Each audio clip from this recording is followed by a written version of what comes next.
Hey heroes and விஜிலண்டிஸ் நான் தான் அவங்க இது நம்பர் 8 சீசன் 2ஓட எபிசோட் 7 பிரேக் டவுன் தான் இந்த வீடியோ நம்ம பார்க்க போகிறோம். ஆல்ரெடி 6 எபிசோட் பிரேக் டவுன் நம்ம சேனலில் போட்டோம், மறக்காம செக் பண்ணி பாருங்கள். இது 7வது episode break down. Time waste பண்ணால் பிரேக் டவுனுக்குள்ளே இறங்கிடலாமா? இப்போ பார்த்தீங்கன்னா நம்ம இஹாரோட ஃப்ளாஷ்பேக் தான் காட்டுறாங்க. ஃப்ளாஷ்பேக்கில் பார்த்தீங்கன்னா ஒரு அகாடமி படிச்சுட்டு இருக்கும்போது எப்போவுமே அவன் தான் ஃபஸ்ட்டாக நம்பர் 1 இருந்திருக்கான். எல்லாத்துக்கும் முன்னாடி அவன் தான் இருந்திருக்கான். So he is the talented person in that school and அவன் ட்ரெயின் பண்ணி பார்த்தீங்கன்னா ஸ்ட்ராங்காக வர மாதிரி காட்டியிருக்காங்க.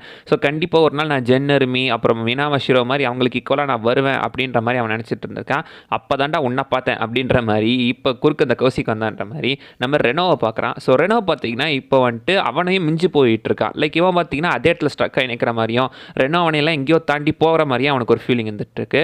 அண்ட் பார்த்தீங்கன்னா ரெனோ வந்துட்டு இப்போ நம்பர் 6 வெப்பனை வந்துட்டு யூஸ் பண்ணிட்டு இருப்பாள். அந்த இடத்துல பார்த்தீங்கன்னா டெஸ்டிங்கில் அவன் மயக்க மட்டும் விட்டான். ஒரு கட்டத்தில் இஹாருக்கு பார்த்தீங்கன்னா கொஞ்சம் ரிலீஃபாக இருந்திருக்கு. பட் அதே பார்த்தீங்கன்னா இது பண்ணிட்டு போயிட்டு இருக்கான். அண்ட் இப்போ ஒரு இடத்துல பார்த்தீங்கன்னா வந்துட்டு ஏகப்பட்ட ஹோன் ஜூஸ் ஏகப்பட்ட கை ஜூஸ் ஒன்று கூடிட்டு இருக்கு, ஹான் ஜூஸ்லாம் இருந்துட்டு இருக்கு. ஸோ இப்போ அந்த ஹான் ஜூஸ் எடுத்து சண்டை போடணும். இப்போ பார்த்தீங்கன்னா ரியல் காம்பேட்டுக்கு களத்துக்குள்ள இறங்கிட்டாங்க. அங்கே பார்த்தீங்கன்னா இப்போ நம்ம ரெனோ வந்துட்டு அந்த சூட்டை போட்டுட்டு இருக்கான். சூட்டுக்கு அதுக்கு பார்த்தீங்கன்னா ஐஸ் பவர் இருந்துட்டு இருக்கு. ஸோ அதோட கோல்டை தூரத்தில் இருக்கிறவங்களால கூட ஃபீல் பண்ண முடியுது, அந்த அளவுக்கு அது கோல்டாக இருந்துட்டு இருக்கு. ஸோ இப்போ வந்துட்டு உனக்கு நான் 10 நிமிஷம் தான் டைம் தருவேன் அப்படின்னு பார்த்தீங்கன்னா கேப்டன் ஒகட்டா சொல்லிட்டு இருக்காரு. ஏன்னா அந்த ட்ரைனிங் டைம்லேயே அவன் மயக்க மட்டும் விட்டான். இப்போ நீ ஓவராக யூஸ் பண்ணனா அதுவும் பாடியில் செம ஸ்ட்ரெஸ் ஏற்படுத்தும், அதுவும் லைஃப் டைமே குறைச்சிரும் அப்படின்றாங்க. ஸோ இந்த மாதிரி காம்பேட் சூட்ஸ்லாம் பார்த்தீங்கன்னா கைஜன் வெப்பன்ஸோட இதாக உருவாக்கப்படுறதுனால அவங்களோட ஆயுள் காலம் கொஞ்சம் கொஞ்சமாக குறைஞ்சிக்கிட்டு இருக்கு.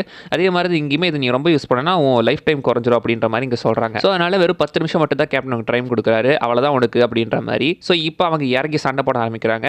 முடிஞ்ச வரைக்கும் பார்த்தீங்கன்னா எல்லா ஹோஞ்சஸையும் அடிச்சு போட பார்த்துட்டு இருக்காங்க. ஃபர்ஸ்ட் டைம் பார்த்தீங்கன்னா ஆக்சுவலி அவனால் முடியல, அந்த ஐஸை கண்ட்ரோல் பண்ண முடியல. அந்த ஐஸை கண்ட்ரோல் பண்ண முடியாமல் இருக்கும்போது கரெக்டாக இஹாரு தான் வந்து அவனை காப்பாற்றி விடுறான். காப்பாற்றி விட்டுட்டு பார்த்தீங்கன்னா காப்பாற்றிட்டு அதை ஷூட் பண்ணிக்கிட்டு இருக்க, ஜஸ்ட் ஷூட்டிங் தான் பண்ணி அதை பார்த்துட்டு இருக்காங்க. பட் பார்த்தீங்கன்னா இப்போ ரெனோ வந்துட்டு அதை ஐஸ் பவர் யூஸ் பண்ணி அதை பார்த்தீங்கன்னா ஒரே வச்சு மொத்தமாக பிளாஸ்ட் பண்ணி போட்டு தள்ளிடுறான்.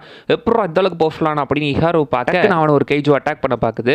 அவன் வந்துட்டு தூர போய் விழுறான். தூர விழுந்தவனை கரெக்டாக ரெனோ பார்த்தீங்கன்னா திரும்ப குறுக்க வந்து அவனை காப்பாற்றி விட்டுறான். இதை பார்த்து இஹாரோவுக்கு ஒரு மாதிரி இருந்துட்டு இருக்கு. பட் ரெனோ என்ன சொன்னாலும் உன்னால தாண்டா நான் இவ்வளோ தூரம் வந்திருக்கேன் அப்படின்னு இஹாரோவை பார்த்து சொல்லிட்டு இருக்கா. இப்போ நம்ம இஹாரோட ஃப்ளாஷ்பேக் காட்டுறாங்க. அவன் பார்த்தீங்கன்னா ஓடிட்டு இருக்க மாதிரி காட்டுறாங்க. அவன் எந்த பக்கம் போனாலும் ஒரு செவரு அவனை தடுத்துட்டு இருக்க மாதிரியே இருக்கு. ஆனால் அவனை சுற்றி இருக்கிறவங்க எல்லாருமே பார்த்தீங்கன்னா அவனுக்கு முன்னாடி முந்திக்கிட்டு ஓடுற மாதிரி தெரியுது. ஸோ எல்லாருமே நம்மள முந்தி போயிட்டு இருக்காங்க, நான் இன்னும் இப்படியே இருக்கேன் அப்படின்ற மாதிரியான ஒரு மைண்ட் செட்டில் அவன் இருந்துட்டு இருக்க மாதிரி காட்டியிருக்காங்க. தலைவரே அவன் வந்தான் இந்த மாதிரி. அப்புறம் தான் ரெனோ பார்த்தீங்கன்னா அவனை முந்திட்டு வர்ற மாதிரி தெரியுது. ஸோ இவனுமே நம்மள பீட் பண்ணிட்டு இருக்கான். ஒரு இடத்துல எப்படி இருந்தாலும் இப்போ எல்லாத்துமே என்ன ஈஸியாக பீட் பண்ணிட்டு இருக்காங்க அப்படின்ற மாதிரி அவன் நினச்சிட்டு இருக்க. கரெக்டாக பார்த்தீங்கன்னா அவன் வந்துட்டு ஒரு கைஜுவல் அட்டாக் பண்ண போகிறான். ரெனோ பார்த்தீங்கன்னா குறுக்க வந்து தடுத்து அவனை பார்த்தீங்கன்னா காப்பாற்றி விட்டுறான். உன்னால தாண்டா இஹாரு நான் இவ்வளோ தூரம் வந்திருக்கேன் அப்படின்னு அவன் மென்ஷன் பண்ணுறான். இப்போ பார்த்தீங்கன்னா அவன் நிறைய ஹாஞ்சஸை கொள்றதுக்கு ஹாஞ்சு கிட்ட போயிட்டான் நம்ம ரெனோ. அந்த ஹாஞ்சுவை கொள்றதுக்காக இப்போ காம்பேட் பவர் இன்க்ரீஸ் பண்ணுறான். ஃபர்ஸ்ட் 43%, அப்புறம் 47%. ஸோ பார்த்தீங்கன்னா பவர் இன்க்ரீஸ் பண்ணி அந்த ஹோஞ்சுவை பார்த்தீங்கன்னா கையை தொட்டே உரைய வைக்கிறான். ஸோ டச் பண்ணி அதை கொஞ்சம் கொஞ்சமாக உரைய வச்சு அது மேலே ஏறி அதை முடிஞ்ச வரைக்கும் பார்த்தீங்கன்னா ஃப்ரீஸ் பண்ண ட்ரை பண்ணிட்டு இருக்கான். அடுத்து 47% காம்பேட் பவர் ரிலீஸ் பண்ணுறான். எங்கன்னு பார்த்தீங்கன்னா ஸ்டில் அட்டாக் பண்ண நான் இன்னும் ஸ்ட்ராங் ஆகணும் மாதிரி நினச்சே பார்த்தீங்கன்னா அதை ஷூட் பண்ணி கொண்டுட்டு இருக்கான். அண்ட் ஒரு கட்டத்தில் பார்த்தீங்கன்னா காம்பேட் பவர் கிட்டத்தட்ட 51% ரீச் பண்ணிருச்சு. ரொம்ப ஓவராக போயிட்டு இருக்கானோ அப்படின்ற மாதிரி எல்லாருமே யோசிச்சுட்டு இருக்க. அப்போ பார்த்தீங்கன்னா அந்த கைஜு வேகன் அட்டாக் பண்ணிட்டே இருக்கான். இது பத்தாது, இன்னும் ஸ்ட்ராங் ஆகணுன்ற மாதிரி அவன் நினச்சிட்டு இருக்க. சுற்றி இருக்கிறவங்க பார்த்தீங்கன்னா அவன் ஏன் அவ்வளோ கிரேசியாக பண்ணிட்டு இருக்கான் அப்படின்ற மாதிரி பார்க்குறாங்க. அண்ட் பார்த்தீங்கன்னா திடீர்னு ஒரு கட்டத்தில் அவன் கண்ணு சவக்குது, அவன் பாடியில் நிறையவே ஸ்ட்ரெஸ் வந்துட்டு இருக்கு. இந்த காம்பேட் சூட் யூஸ் பண்ணனால அவன் பாடியும் மைண்டும் பயங்கர ஸ்ட்ரெஸ் ஆகிட்டு இருக்கு. அவன் கண்ணெல்லாம் செவக்குது, பாடியில் இருக்கிற மசிலிட்டியஸ்லாம் ஃபைபர்லாம் கிளியுது அப்படின்ற மாதிரிலாம் சொல்லிட்டு இருக்காங்க.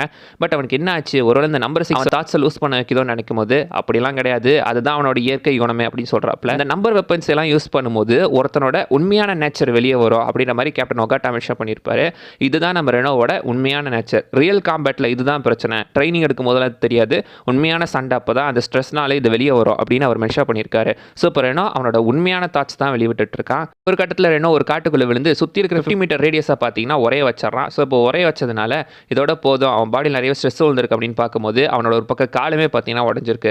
இதோட போதும் நிறுத்திக்கலாம், நாங்கள் வந்துடுறோம் ரெனோ, நீ ரிலாக்ஸ் பண்ணு அப்படின்னு சொல்லிட்டு இருக்க. அவ்வளோதானா அப்படின்ற மாதிரி அவன் மைண்டுக்குள்ளே பார்த்தீங்கன்னா அகைன் இன்னொரு இது ஓடிக்கிட்டே இருக்கு. நல்லா அவ்வளோதானா அப்படின்ற மாதிரி அவன் தாட்ஸ் அவனாலே கண்ட்ரோல் பண்ண முடியல. பட் இப்போ இஹாரு பார்த்தீங்கன்னா அந்த ஐஸாக உடச்சி உள்ளே போய் கேப்டன் கிட்ட கொஞ்சம் பொறுத்துக்காங்க கேப்டன், கண்டிப்பாக ரெனோவால் இதை பண்ண முடியும், அவனால் பண்ண முடியல வேறு யாரால் பண்ண முடியும், கண்டிப்பாக நான் ரெனோவை காப்பாற்றுவேன் அப்படின்னு சொல்லி உள்ளுக்குள்ளே அவன் போயிட்டு இருக்கான். ரெனோவை பார்த்தா எனக்கு பொறாமையாக தான் இருக்குது, இல்லைன்னு சொல்ல. ஆனால் நம்ம எல்லாத்தையும் விட பலசாலி, ஹார்ட் ஒர்க்கர் அப்படின்ற மாதிரி இப்போ அவனை காப்பாற்றது போயிட்டுருக்கான். அவனோட பவர் அதிகமாக இருக்கிற மாதிரி தெரியுது. பட் பார்த்தீங்கன்னா அவர் வந்துட்டு என்ன சொல்லியிருப்பாரு, அவனோட காம்பேட் பவர் 24% தான் அப்படின்னு சொல்லியிருப்பாரு. பட் இதை பார்த்தா அப்படி தெரியலையே, அவனோட காம்பேட் பவர் அதிகமாக இருக்கிற மாதிரி இருக்கே அப்படின்னு சொல்கிறான். ஸோ இப்போ அவன் உள்ளே போய் பார்த்தீங்கன்னா ரெனோவை சுற்றி இருந்த ஐஸ் எல்லாம் உடச்சிருந்துட்டு ரெனோவை இப்படி தூக்கிட்டு ஓடிட்டு இருக்கான். ஆனால் அவனோட தாட்ஸ்குள்ளே இப்போ இஹாருவுமே வந்தாரான். இஹாரு வந்து வாடா போல அப்படி மாதிரி தூக்கிட்டு ஓடிட்டு இருக்க. ரியல் லைஃப்லேயே பார்த்தீங்கன்னா அவன் தூக்கிட்டு ஓடிட்டு தான் இருக்கான். இப்போ எங்கடா தூக்கிட்டு போயிட்டு இருக்குன்னு கேட்க, நீ தான் இப்போ அந்த கைச்சு போட்டு தள்ளணும் அப்படி மாதிரி சொல்ல, உங்களுக்கு ஆபத்து வந்துடும் சொல்ல, டேய் நான் உன்னை விட பெரியவன், நான் சொல்கிறத தான் நீ கேட்கணும், ஒழுங்காக வந்து அதை கூட சண்டை போட அப்படின்னு சொல்லி கூப்பிட்டு போயிட்டு இருக்க. சந்தோஷம்டா, டேய் உனக்காக தானே காத்துட்டு இருந்தேன், வாடா சண்டை போட போகலாம் அப்படின்னு சொல்லி இப்போ அவங்க அந்த ஓஜோவை கொள்றதுக்கு கிளம்புறதோட இந்த எபிசோடை பார்த்தீங்கன்னா முடிக்கிறாங்க. நல்ல ஒரு இன்ட்ரெஸ்டிங்கான ஒரு எபிசோடு தான். அண்ட் எனக்கு தெரிஞ்சு இந்த ஒரு விஷயத்தை வச்சே மொத்த எபிசோடையும் ஓட்டாங்க. வேறு தாங்க இந்த வீடியோவில் நான் சொல்ல வந்து நான் அதை விஷயம் மிஸ் பண்ணால் நீங்கள் கமெண்ட் பண்ணுங்கள், பார்க்கலாம். அண்ட் அடுத்த எபிசோடில் பார்க்குற வரைக்கும் பை பாய்.